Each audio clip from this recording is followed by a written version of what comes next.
ഈ പ്രാവശ്യത്തെ ക്രിസ്മസ് പരീക്ഷയ്ക്ക് ഇത്ര ചാപ്റ്റേഴ്സും ഇത്ര ദിവസങ്ങളെ ബാക്കിയുള്ളൂ. ഇത് കാണുമ്പോൾ തന്നെ കുറച്ച് ടെൻഷൻ അടിക്കുന്നുണ്ടാവും. ഇറ്റ് ഈസ് വെരി നാച്ചുറൽ, കുഴപ്പമൊന്നുമില്ല. പക്ഷേ നിങ്ങൾ മനസ്സിലാക്കേണ്ടത് ഇതിന് അടിപൊളി ഒരു സൊല്യൂഷൻ ഉണ്ട്. ആ സൊല്യൂഷൻ നിങ്ങൾ ഫോളോ ചെയ്താൽ ഒരു ബുദ്ധിമുട്ടും ഇല്ലാതെ നിങ്ങൾക്ക് ക്രിസ്മസ് എക്സാമിന് മാക്സിമം മാർക്ക് ഉണ്ടാക്കാൻ പറ്റും. ആ സൊല്യൂഷൻ പക്ഷേ റിവീൽ ചെയ്യാൻ പോകുന്നത് ഈ ഞായറാഴ്ച ഈ ടൈമിലായിരിക്കും. നമ്മുടെ ലൈവിൽ ഞാനും അലൻ സാർ വരുന്നതായിരിക്കും. അടിപൊളി സൊല്യൂഷൻ റിവീൽ ചെയ്യുന്നതായിരിക്കും. നിങ്ങൾക്ക് ഒരു ബുദ്ധിമുട്ടുണ്ടാവില്ല ആ സൊല്യൂഷൻ നിങ്ങൾ ഫോളോ ചെയ്താൽ. ഓക്കെ, അപ്പോൾ ആ ലൈവിൽ നമ്മൾ അതിനെപ്പറ്റി ചർച്ച ചെയ്യാം. തൽക്കാലം ഇന്നത്തെ വീഡിയോയിൽ നമുക്ക് ചർച്ച ചെയ്യാനുള്ള കാര്യം എന്താണെന്ന് വെച്ച് കഴിഞ്ഞാൽ, മക്കളെ നിങ്ങൾ ഇമ്പോർട്ടൻ്റ് ആയിട്ട് ശ്രദ്ധിക്കേണ്ട 2-3 കാര്യങ്ങളുണ്ട്. ആ കാര്യങ്ങൾ നിങ്ങൾ ശ്രദ്ധിച്ചില്ലെങ്കിൽ ഈ ക്രിസ്മസ് എക്സാം മാത്രമല്ല പബ്ലിക് എക്സാമും കുളവും. അതിൽ ഫസ്റ്റ് കാര്യം എന്താണെന്ന് വെച്ച് കഴിഞ്ഞാൽ ഏറ്റവും സിമ്പിൾ ബേസിക് കാര്യമാണ്, ഇപ്പോഴെങ്കിലും പഠിച്ചു തുടങ്ങണം. പല കുട്ടികളും സമയം വരട്ടെ ക്രിസ്മസ് എക്സാമിന് ഇനി സമയമുണ്ടല്ലോ, പബ്ലിക് എക്സാമിന് സമയമുണ്ടല്ലോ എന്നിങ്ങനെ വിചാരിച്ചിരിക്കും. പക്ഷേ നിങ്ങൾ മനസ്സിലാക്കേണ്ടത് ഇതുവരെ ഓക്കെ ആയിരുന്നു. പക്ഷേ ഇനി അങ്ങോട്ടും നിങ്ങൾ അങ്ങനെ സമയം വരട്ടെ എന്ന് വിചാരിച്ചിരുന്നാൽ പണി പാളും, നിങ്ങൾക്ക് സമയം ഉണ്ടാവില്ല. Okay, so this is the ഏറ്റവും ഹൈ ടൈം ആയിരിക്കുകയാണ്. ഇനി അങ്ങോട്ട് നിങ്ങൾ വെയിറ്റ് ചെയ്യാൻ പാടില്ല. ഇപ്പോഴെങ്കിലും ഡെയിലി ഒരു 2 മണിക്കൂറെങ്കിലും പഠിച്ച് തുടങ്ങാൻ തീരുമാനിക്കണം. അങ്ങനെ തീരുമാനിച്ചാൽ മാത്രമേ ഈ പറയുന്ന വീഡിയോയിൽ പറയുന്ന ഇനി അങ്ങോട്ടുള്ള വീഡിയോകളിലും ലൈവുകളിലും പറയുന്ന കാര്യങ്ങൾ നിങ്ങൾക്ക് യൂസ്ഫുൾ ആവുള്ളൂ. അതാണ് ഫസ്റ്റ് കാര്യം, പഠിച്ച് തുടങ്ങണം. ഓക്കെ, എത്ര പേര് പഠിച്ച് തുടങ്ങി അവരൊന്ന് കമൻറ്റ് ബോക്സിൽ അറിയിക്കുക. പഠിച്ച് തുടങ്ങാത്തവരും കമൻറ്റ് ബോക്സിൽ ഒന്ന് ഇടുക.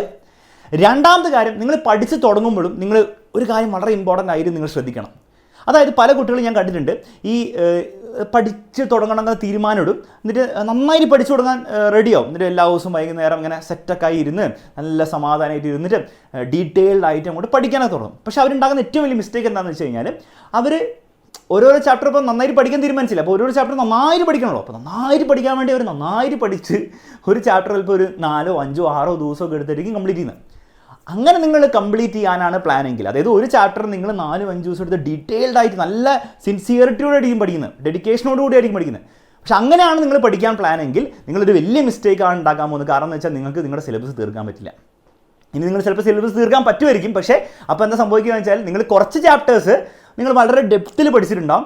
പക്ഷേ ബാക്കിയുള്ള അവസാനത്തെ ചാപ്റ്റേഴ്സ് നിങ്ങൾ എന്തെങ്കിലുമൊക്കെ കാണിച്ചിട്ടുണ്ട്, ജസ്റ്റ് ചിലപ്പോൾ ഷോർട്ട് നോട്ട്സ് നോക്കി ഇങ്ങനെ പോകും, അങ്ങനെ എന്തെങ്കിലുമൊക്കെ ആയിരിക്കും നിങ്ങൾ ചെയ്തിട്ടുണ്ടാകും. അങ്ങനെ വരുമ്പോൾ നിങ്ങൾ പബ്ലിക് എക്സാമിന് നിങ്ങൾ സഫർ ചെയ്യും. അപ്പം നിങ്ങൾ മനസ്സിലാക്കേണ്ട ബേസിക് കാര്യം എന്ന് വെച്ച് കഴിഞ്ഞാൽ, നിങ്ങൾ പഠിക്കാൻ തീരുമാനിച്ചു കഴിഞ്ഞാൽ, പ്രത്യേകിച്ച് നിങ്ങൾ ഈ ഇപ്പോഴൊക്കെയാണ് പഠിച്ച് തുടങ്ങുന്നതെങ്കിൽ നിങ്ങൾ മനസ്സിലാക്കേണ്ട കാര്യം, നിങ്ങൾ ഓരോ ചാപ്റ്ററിനും ഒരു ലിമിറ്റിൽ കൂടുതൽ നിങ്ങൾ സമയം കൊടുക്കരുത്. അതായത് നിങ്ങൾ ഒരു ചാപ്റ്ററിന് മോർ ദാൻ 2 days ഒക്കെ കൊടുത്തു കഴിഞ്ഞാൽ വളരെ സിമ്പിൾ ഫാക്റ്റാണ്, നിങ്ങളുടെ സിലബസ് നിങ്ങൾക്ക് തീർക്കാൻ നിങ്ങൾ സ്ട്രഗിൾ ചെയ്യും.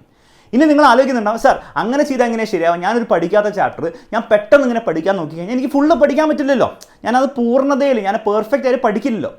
പഠിക്കില്ല, ഇറ്റ് ഈസ് കംപ്ലീറ്റ്ലി ഓക്കെ. നിങ്ങളോട് ഓരോ ചാപ്റ്ററും പെർഫെക്റ്റ് പഠിക്കാൻ ആരും പറയുന്നില്ല. ഇൻഫാക്റ്റ് അതിൻ്റെ ആവശ്യമില്ല. നമ്മൾ ആ ചാപ്റ്ററിൽ PhD എടുക്കാൻ വേണ്ടിയിട്ടല്ലോ നമ്മൾ പരീക്ഷയ്ക്ക് പ്രിപ്പയർ ചെയ്യുന്നത്. നിങ്ങൾ ശ്രദ്ധിക്കേണ്ട കാര്യം ഇത്രയേ ഉള്ളൂ, നിങ്ങൾ ഒരു ചാപ്റ്റർ പഠിക്കാനിരിക്കുമ്പോൾ നിങ്ങളൊരു 2 days അല്ലെങ്കിൽ 3 days ഒക്കെ വരെ മാക്സിമം പോയാൽ മതി ഒരു ചാപ്റ്റർ. നിങ്ങൾ അല്ല തീരില്ല, അതുകൊണ്ടാണ് കേട്ടോ.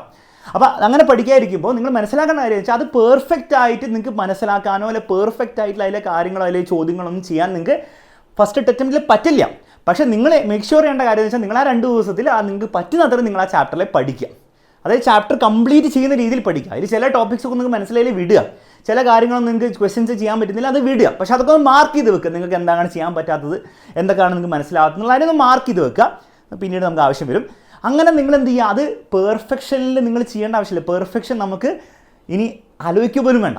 പക്ഷെ അങ്ങനെ നിങ്ങൾ പഠിക്കുകയാണെങ്കിൽ, ഒരു 80% ചാപ്റ്റർ മനസ്സിലാക്കി നിങ്ങൾ പഠിക്കുകയാണെങ്കിൽ, അങ്ങനെ എല്ലാ ചാപ്റ്റേഴ്സും നിങ്ങൾ ആ ഒരു സെറ്റപ്പിൽ ഒരു 70-80% ലെവലിൽ നിങ്ങൾ എത്തിച്ച് വെക്കുകയാണെങ്കിൽ, ഈ ക്രിസ്മസ് എക്സാമൊക്കെ കഴിഞ്ഞിട്ട് നമുക്ക് സമയം ബാക്കിയുണ്ട്.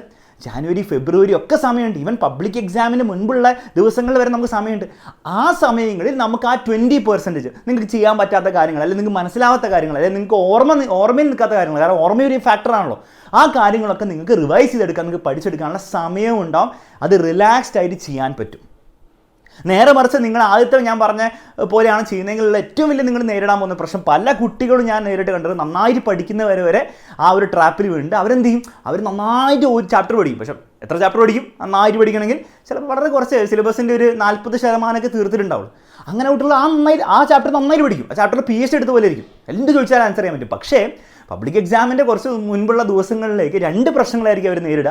ഒന്ന്, കുറേ പെൻഡിങ് ചാപ്റ്റേഴ്സ് ഉണ്ടാവും. ആ പെൻഡിങ് ചാപ്റ്റേഴ്സ് തട്ടിക്കൂട്ടി എന്ന് പറഞ്ഞാൽ വേറെ ലെവലിൽ തട്ടിക്കൂട്ടി പഠിക്കേണ്ടി വരും. അങ്ങനെ തട്ടിക്കൂട്ടി പഠിക്കുന്നതുകൊണ്ട് തന്നെ ഒരു കോൺഫിഡൻസ് കുറവുണ്ടാവും. എപ്പോഴും ഞാൻ പഠിച്ചില്ല തീർന്നില്ല എന്നെ കൊണ്ട് പറ്റില്ല എന്നുള്ളൊരു കോൺഫിഡൻസ് വലിയൊരു ഇഷ്യൂ ആയിരിക്കും ഒന്ന്. രണ്ടാമത്തെ ഒരു കാര്യം എന്ന് വെച്ച് കഴിഞ്ഞാൽ ഇവർ നന്നായിട്ട് പഠിച്ച ചാപ്റ്റേഴ്സ് ഇല്ലേ, അത് എന്നോ നന്നായി പഠിച്ചു വെച്ചാണ്, 4, 5, 6 ദിവസം എന്നോ നന്നായി പഠിച്ചു വെച്ചാണ്. അന്ന് നന്നായി പഠിച്ചു, പക്ഷേ അതിൽ പല കാര്യങ്ങളും അവസാനമാകുമ്പോൾ മറന്നു പോയിട്ടുണ്ടാവും. കാരണം അവർ ഒരു വട്ടമാണ് നന്നായി പഠിച്ചത്, പല പ്രാവശ്യം ഒരു മോഡറേറ്റ് രീതി പഠിച്ചിട്ടില്ല. നിങ്ങൾ മനസ്സിലാക്കേണ്ട കാര്യം വെച്ചാൽ ഒരു വട്ടം നിങ്ങൾ എന്ത് കാര്യവും നന്നായിട്ട് പഠിച്ചാലും നിങ്ങൾക്കത് 1-2 മാസം കഴിയുമ്പോൾ ഓർമ്മയിൽ നിൽക്കണം ഒരു നിർബന്ധമില്ല. നേരെ മറിച്ച് നിങ്ങൾ റിപ്പീറ്റഡ് ആയിട്ട് നിങ്ങൾ ഇടയ്ക്കിടയ്ക്ക് റിവൈസ് ചെയ്ത് ഒരു തട്ടിക്കൂട്ട് രീതിയിലാണെങ്കിൽ പോലും അങ്ങനെ ചെയ്ത് കഴിഞ്ഞാൽ നിങ്ങളുടെ ഓർമ്മയിൽ അത് നിൽക്കും. അപ്പോൾ ഈ ഓർമ്മയിൽ നിൽക്കാത്തത് ഒരു വലിയ പ്രശ്നമായിരിക്കും. അപ്പോൾ ഇതിനുള്ള സൊല്യൂഷൻ വളരെ സിമ്പിളാണ്. നമ്മൾ സൺഡേത്തെ ലൈവിൽ പറയുന്ന സ്റ്റഡി പ്ലാന് അത് സ്റ്റാർട്ട് ചെയ്യുമ്പോൾ പോലും നിങ്ങൾ ശ്രദ്ധിക്കേണ്ട കാര്യം എന്ന് വെച്ച് കഴിഞ്ഞാൽ മിനിമം ടൈമിൽ ഓരോരോ ചാപ്റ്റർ തീർക്കുക. മനസ്സിലാക്കേണ്ട കാര്യം അത് പെർഫെക്റ്റ് ആയിട്ട് തീർക്കാൻ പറ്റില്ല, പക്ഷേ നിങ്ങൾക്ക് പബ്ലിക് എക്സാമിന് മുൻപ് സമയമുണ്ടാകും. ആ സമയത്തിൽ നമുക്കത് പെർഫെക്റ്റ് ആക്കാൻ പറ്റും. ഫുൾ കോൺഫിഡൻസോടുകൂടെ ക്രിസ്മസ് എക്സാമും അതുപോലെ പബ്ലിക് എക്സാമും നിങ്ങൾക്ക് അറ്റൻഡ് ചെയ്യാം. ഓക്കെ, അപ്പോൾ ഇതാണ് നമ്മൾ ഫോളോ ചെയ്യാൻ പോകുന്ന ബേസിക് പ്രിൻസിപ്പിൾ. നിങ്ങൾക്ക് മനസ്സിലായെന്ന് വിചാരിക്കുന്നു. ഇത് നിങ്ങൾ കൃത്യമായിട്ട് നിങ്ങൾ ഇംപ്ലിമെൻറ്റ് ചെയ്യുകയാണെങ്കിൽ മക്കളെ ഒരു ടെൻഷനും ഇല്ലാതെ ക്രിസ്മസ് എക്സാമും നിങ്ങളുടെ തീരും, പബ്ലിക് എക്സാമിന് നിങ്ങൾ അടിപൊളി മാർക്കായിരിക്കും വാങ്ങിച്ചെടുക്കാൻ പോകുന്നത്. ഓക്കെ, അപ്പോൾ കൂടുതൽ ഇതിൻ്റെ ഡീറ്റെയിൽഡ് ആയിട്ട് എന്തൊക്കെയാണ് നമ്മൾ ഓരോ ദിവസം ഫോളോ ചെയ്യാൻ പോകുന്ന ചാപ്റ്റർ, ഓരോ ദിവസം തീർക്കേണ്ട ചാപ്റ്റേഴ്സ്, എല്ലാ കാര്യങ്ങളും നമ്മുടെ സൺഡേത്തെ ഈ ടൈമിലുള്ള ലൈവിൽ റിവീൽ ചെയ്യുന്നതായിരിക്കും. അപ്പോൾ ലൈവിൽ കയറി വരണം. ഈ ഒരു ക്രിസ്മസ് എക്സാം തകർക്കാൻ നിങ്ങൾ റെഡി ആണെങ്കിൽ ഒരു കമൻറ്റ് ബോക്സിൽ ഒരു കമൻറ്റ് ഇട്ടേ മക്കളെ, വി ആർ റെഡി എന്നോ അല്ലെ ചാലഞ്ച് അക്സെപ്റ്റഡ് എന്നുള്ള കാര്യം ഒന്ന് കമൻറ്റ് ബോക്സിൽ കമൻറ്റ് ഇടുക. നിങ്ങൾ റെഡിയാണ്, നിങ്ങൾക്ക് വേണ്ടിയുള്ള ഏറ്റവും ബെസ്റ്റ് സ്റ്റഡി പ്ലാൻ ഞങ്ങൾ റിവീൽ ചെയ്യുന്നതായിരിക്കും. റിവീൽ ചെയ്യുക മാത്രമല്ല അത് ഫോളോ അപ്പ് ചെയ്ത് നിങ്ങളെ അവിടെ എത്തിക്കുന്നതായിരിക്കും. കൂടുതലൊന്നും പറയുന്നില്ല, മറ്റൊരു വീഡിയോയിൽ നമുക്ക് വീണ്ടും കാണാം മക്കളെ. കമൻറ്റ് ബോക്സിൽ എല്ലാവരുടെ കമൻറ്റ് പ്രതീക്ഷിക്കുന്നു.